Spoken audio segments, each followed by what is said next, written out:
ভাইয়া তুমি যে আমার হাতের এই পায়েসটা একদম চেটে বুটে রিভিউটা দিলা না, কেমন হয়েছে?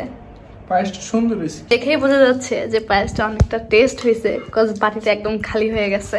ও সবগুলো মিষ্টির মধ্যে এইটা আগে শেষ করছে, সো আমি ভালো করছি, এটা তো শিওর। আসসালামু আলাইকুম গাইস, তোমরা আমার আগের ব্লগটা দেখে বুঝতে পারছো যে আমার ভাইকে সারপ্রাইজ দেওয়ার জন্য আমরা সব ধরনের প্রিপারেশন নিচ্ছিলাম। সো এখন আমাদের সবকিছু অলরেডি ডান, কিছু টুকটাক করে ডেকোরেট করা হয়ে গেছে। কিছুক্ষণের মধ্যেই মূলত 12টা বেজে যাবে। এরপরে তো আমরা আমার ভাইকে গিয়ে সারপ্রাইজ দিব।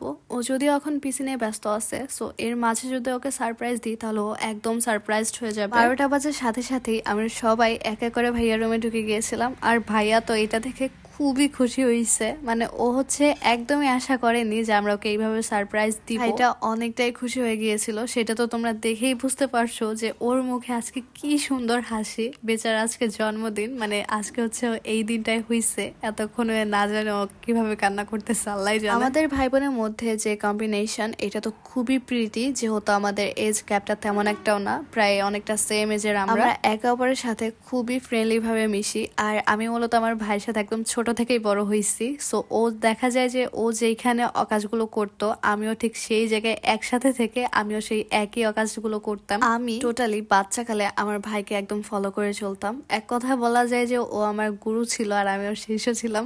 যাই হোক, এইভাবে আমরা দুই ভাই বোন একসাথে বড় হয়েছি। দেখতে দেখতে আমার ভাইটা আজ 21 বছরে পা দিল। আমি এখন আল্লাহর কাছে এই জিনিসটাই প্রে করব যে আল্লাহ তাআলা যেন আমার ভাইকে অলওয়েজ সুস্থ রাখেন এবং অলওয়েজ যেন ওকে হাসি খুশি রাখেন। যাই হোক, অনেক হিস্ট্রি বলা হয়ে গেল, এখন সামনের কথাগুলো বলা যায়। আজকে আমার ভাইকে আমরা সবাই খুব সুন্দরভাবে সারপ্রাইজ দিয়েছিলাম, মানে কোনো কিছু তো আমরা একদম কমতি রাখিনি। যদিও এই সবকিছুর মধ্যে একটা কিছু মিসিং, সেটা হচ্ছে আমার আম্মু আর আমার ছোট ভাই। এই দুজন আমাদের বাসায় আজকে নেই, এর জন্য তো ওকে আজকে অনেক বেশি মিস করতেছিলাম। আম্মু থাকলে জিনিসটা অনেক বেশি সুন্দর হতো। আম্মু ছিল না বিধায় আব্বুও তো অ্যাড হয়নি আজকে আমাদের মধ্যে, মানে আম্মু আব্বু আজকে কেউ আমাদের সাথে ছিল না। ওর কথায় আমরা ছোটরাই মূলত আজকে সবকিছু অ্যারেঞ্জ করছি, সবকিছু আমরাই সেলিব্রেট করতেছি। শুধু আম্মু আব্বু থাকলে জিনিসটা আরো বেশি বেটার হতো। আমার ভাইটা তো আজকে খুব সুন্দরভাবে আমাদের সবাইকে খাইয়ে দিচ্ছিল। আর আমি যখন আমার ভাইয়ের মুখে ক্রিম দিতে গেছি, বাবা ওর মুখে কোনো এক্সপ্রেশন ছিল না, মানে এক্সপ্রেশন বলতে বাজে কোনো এক্সপ্রেশন ছিল না। ও হচ্ছে এগুলা পছন্দ করে না, মুখে ক্রিম মাখানো, বাট আজকেও আমাদেরকে কিছুই বলেনি। বেচারার মুখে পার্টি স্প্রে দিয়ে একদম ভূত বানিয়ে দেওয়া হয়েছিল।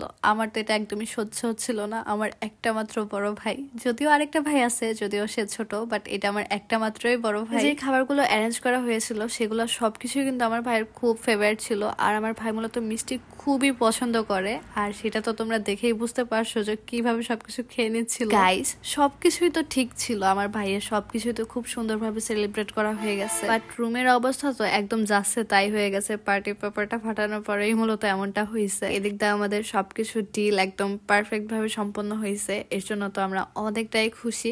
আর এখন মূলত আমার আব্বুর জন্য সব আলাদা করে রাখতেছিলাম, মানে এগুলো হচ্ছে আব্বুকে দিব। আম্মুর জন্যও তো খাবারগুলো আলাদা করে রেখে দিয়েছিলাম। এখন আম্মু যখন বাসায় আসবে তখন আম্মু সেগুলো খেতে পারবে। যাই হোক, আজকে সবকিছু কিন্তু খুব সুন্দরভাবে হয়ে গেছে। আর আশা করি তোমাদের কাছে আজকের ব্লগটা ভালো লাগলো। সো গাইস, অবশ্যই কিন্তু আমাদের চ্যানেলে এখন একটা সাবস্ক্রাইব করে দিবা। আর আমার ব্লগগুলো যদি ভালো লাগে তাহলে অবশ্যই আমার চ্যানেলের সাথেই থেকে যাবা।